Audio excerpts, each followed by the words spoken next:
A minha saudação a você, querido irmão, querida irmã, a você que nos assiste neste dia com a gloriosa paz de nosso Senhor e Salvador Jesus Cristo. Rogo a Deus que Ele nos abençoe neste dia para juntos examinarmos a sua santa e bendita palavra. Hoje eu quero tratar de um assunto bastante importante para nosso conhecimento, como cristãos que somos, indistintamente de denominações, somos todos cristãos.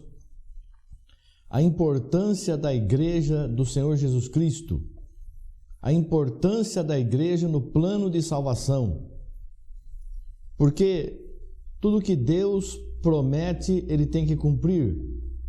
Deus não vai prometer uma coisa e deixar de fazer.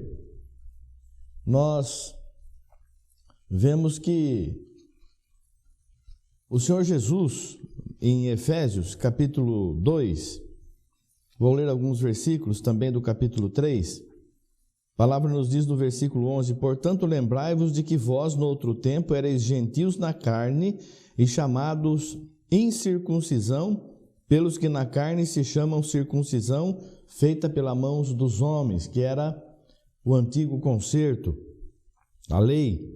E naquele tempo estáveis sem Cristo, separados da comunidade de Israel e estranhos aos concertos da promessa, não tendo esperança e sem Deus no mundo. Os gentios não tinham Deus, era somente Israel, a nação eleita. Mas agora em Cristo Jesus, vós que antes estáveis longe, já pelo sangue de Cristo chegastes perto, porque Ele é a nossa paz, o qual de ambos os povos fez um, derribando a parede de separação que estava no meio. De ambos os povos, os judeus, os hebreus e os gentios, Ele fez um só, que é a igreja dele. Na sua carne desfez a inimizade, isso é, a lei dos mandamentos que consistia em ordenanças para criar em si mesmo, dos dois, um novo homem fazendo a paz. Então agora nós não temos mais gentios e hebreus, temos lá a igreja de Jesus Cristo somente. Evangelizou a paz para os que estavam longe e os que estavam perto. Tanto os hebreus como os gentios, ele evangelizou a paz, porque até o hebreu hoje, para ser salvo, ele não tem que seguir mais a lei, ele tem que seguir o que o Senhor Jesus evangelizou. Porque por ele, por Jesus, ambos, tanto hebreus como gentios, temos acesso ao Pai em um mesmo Espírito. Agora não são mais só os hebreus que vão interceder, que vão ser sacerdotes. Ele nos fez reis e sacerdotes também, juntamente com a nação eleita, daqueles que aceitarem a Jesus dentro ali da nação. Assim, já que não sois estrangeiros nem forasteiros, mas concidadãos dos santos e da família de Deus, edificados sobre o fundamento dos apóstolos e dos profetas, edificado sobre o fundamento que os apóstolos colocaram e também os profetas colocaram, de que Jesus Cristo é a principal pedra de esquina, no qual todo edifício bem ajustado cresce para templo santo no Senhor, no qual também vós juntamente sois edificados para a morada de Deus em espírito. Agora não temos mais que edificar sobre a lei, edificar agora sobre Jesus. Ele é a pedra fundamental, a pedra rejeitada pelos homens, que se tornou a principal de esquina. Então temos que edificar, tanto os hebreus como os gentios têm que edificar sobre esta pedra. A coisa mais importante para o cristão é Cristo. E por essa causa o apóstolo Paulo depois nos fala aqui no capítulo 3, noutros séculos não foi manifestado aos filhos dos homens, mas a saber agora, como tem sido revelado pelo Espírito aos seus santos profetas, que os gentios são coerdeiros. Esse era um segredo de Deus, né? Que os gentios são coerdeiros e de um mesmo corpo e participantes da promessa em Cristo pelo Evangelho, do qual fui feito ministro pelo dom da graça de Deus que me foi dado, segundo a operação do seu poder. A mim, o mínimo de todos os santos, me foi dada esta graça de anunciar entre os gentios, por meio do Evangelho, não é por meio da lei, por meio do Evangelho, foi anunciado as riquezas incompreensíveis de Cristo. Nós vamos entender as riquezas incompreensíveis de Cristo por meio do Evangelho, não por meio da antiga aliança, por meio da lei, por meio lá dos profetas lá, mas a base tem muita profecia de Jesus, mas o nosso conhecimento é através do Evangelho, as riquezas incompreensíveis de Cristo, e demonstrar a todos qual seja a dispensação do mistério que desde os séculos esteve oculto em Deus que tudo criou, para que agora, pela igreja, que agora não é mais hebreus nem gentios, agora pela igreja, a multiforme sabedoria de Deus seja conhecida dos principados e potestades no céu. A multiforme sabedoria de Deus seja conhecida dos principados e potestades no céu. Através do quê? Através da igreja. Através da igreja. A igreja tem uma importância muito grande.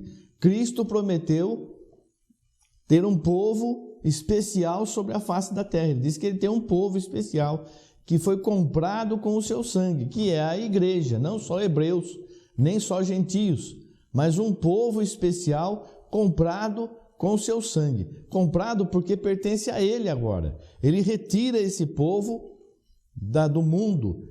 Vocês estão no mundo, mas não são do mundo. E eu vou vir buscar vocês para morar comigo. E o Senhor Jesus diz que vai vir buscar a sua igreja e vai levar para ele um povo santo, especial, zeloso de boas obras.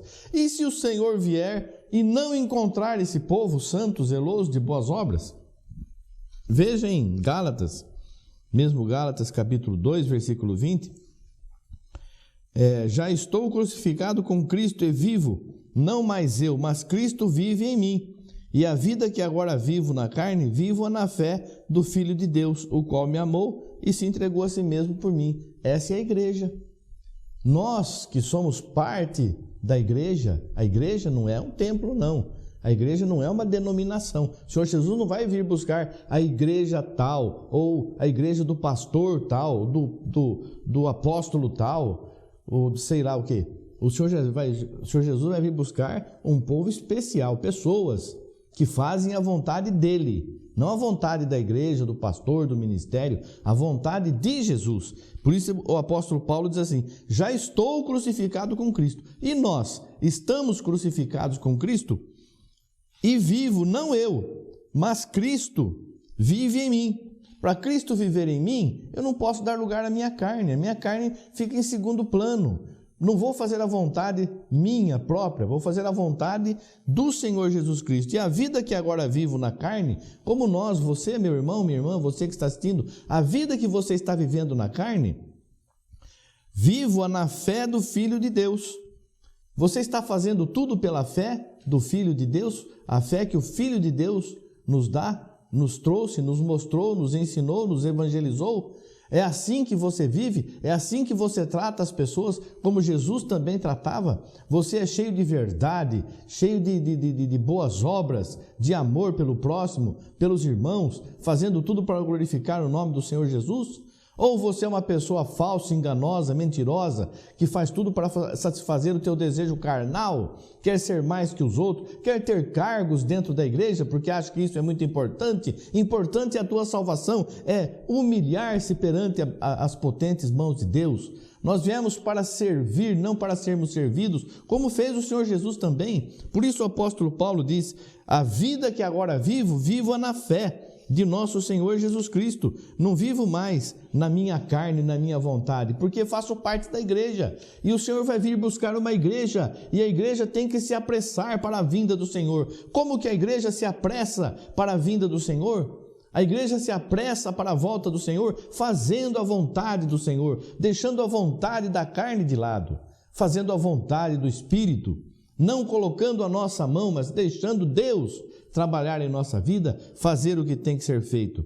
Vamos ler em 1 Coríntios capítulo 15, os versículos 20 ao 26, a palavra diz assim: mas agora Cristo ressuscitou dos mortos e foi feito as primícias dos que dormem, porque assim como a morte veio por um homem, também a ressurreição dos mortos veio por um homem. A ressurreição dos mortos vem por um homem, não pela lei, não pela força do que havia, da sombra lá, mas do que é hoje, do que é real, do que é palpável, do que é perfeito. Porque assim como todos morrem em Adão, assim todos serão vivificados em Cristo. mas cada um por sua ordem, Cristo as primícias, depois os que são de Cristo na sua vinda. Depois virá o fim, quando tiver entregado o reino a Deus, ao Pai, e quando houver aniquilado todo o império, toda potestade e força. Porque convém que reine até que haja posto a todos os inimigos debaixo de seus pés. Ora, o último inimigo que há de ser aniquilado é a morte. Então, Deus tem um plano. Ele vai estar separando o povo dele, separando o joio do trigo, está separando o joio do trigo, e vai vir buscar esse povo, e vai reinar por 1000 anos, e o último inimigo a ser vencido vai ser a morte. Aí então, e quando todas as coisas estiverem sujeitas, então ele também se sujeitará àquele que todas as coisas lhe sujeitou, para que Deus seja tudo em todos. Isso é o versículo 28. Então esse é o plano de Deus para a igreja. A igreja tem que estar perfeita, participante com Cristo. Cristo não vai reinar sozinho, ele tem súditos, que somos nós. Ele tem aqueles que lhe obedecem, que é a igreja, aqueles comprados com seu sangue, que somos nós que estamos fazendo a vontade dele. Por isso que é importante você permanecer fiel, fazer parte da igreja, trazer outros para a salvação. Cristo vai vir buscar uma igreja e não vai voltar de mãos vazias, porque o diabo ele não quer que ninguém seja salvo. Se Cristo vier buscar a igreja e não encontrar ninguém, os mortos ressuscitarão primeiro, depois nós, os que estivermos vivos, seremos transformados. Mas quem vai estar vivo que está servindo a Deus?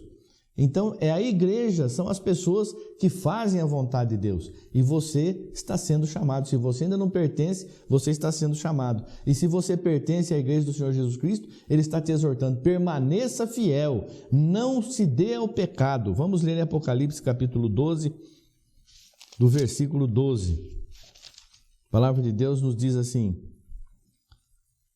pelo que alegrai-vos, ó céus, e vós que neles habitais, ai dos que habitam na terra e no mar, porque o diabo desceu a vós e tem grande ira, sabendo que já tem pouco tempo. Veja bem, analise esse versículo. O diabo desceu à terra, ele sabe que tem pouco tempo. Imagine esse espírito maligno, destruidor, devorador, veio para matar, roubar e destruir. O que ele não fará para enganar os escolhidos do Senhor? O que ele não fará para que a igreja não esteja pronta na vinda do Senhor, para que não esteja preparada? Ele vai fazer de tudo para desviar as pessoas do caminho da verdade, do caminho da salvação. Vai fazer de tudo para que as pessoas não sirvam a Jesus. Virá como um anjo de luz, vem como um anjo de luz, como um mensageiro de paz, mas é enganoso, só fala de coisas materiais, não fala de salvação, não fala de perdão, não fala de união, de sinceridade, de amor, faz divisão das igrejas, divide os irmãos, divide as pessoas, quando Cristo quer que nós sejamos todos unidos.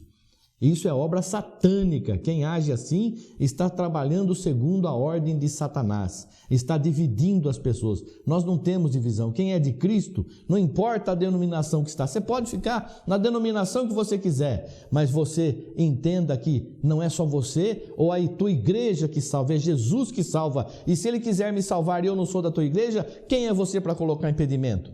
Então você não pode julgar ninguém. E ele quer que você julgue, Satanás quer que você julgue, que aquela pessoa, porque não está com você, ela não é salva. Isso é coisa demoníaca, não é de Deus não. Só quem julga é Deus. Ah, mas aquela pessoa, ela é idólatra, mas ela acha, Deus sabe a sinceridade dela. E se ela pensa que ela está fazendo o que está certo? Quando ela entender a verdade e negar a verdade, então ela terá culpa. Ela será repudiada. Mas se ela entender a verdade e deixar a idolatria, será salva e abençoada. Vamos ler em Lucas capítulo 18, versículo 2. Dizendo, havia numa cidade um homem, um certo juiz, que nem a Deus temia e nem respeitava o homem. Em Gênesis capítulo 18, 23, diz assim, vamos ler aqui em Gênesis para encerrar, capítulo 18, versículo 23. E chegou-se Abraão dizendo, destruirás também o justo com o ímpio? Então, irmãos, nós sabemos que Deus vai vir para buscar o seu povo e os demais serão destruídos. Deus vai destruir o justo junto com o ímpio? De forma nenhuma. Se você for justo, você subirá com o Senhor nos ares. Então o Senhor está te exortando, animando neste dia.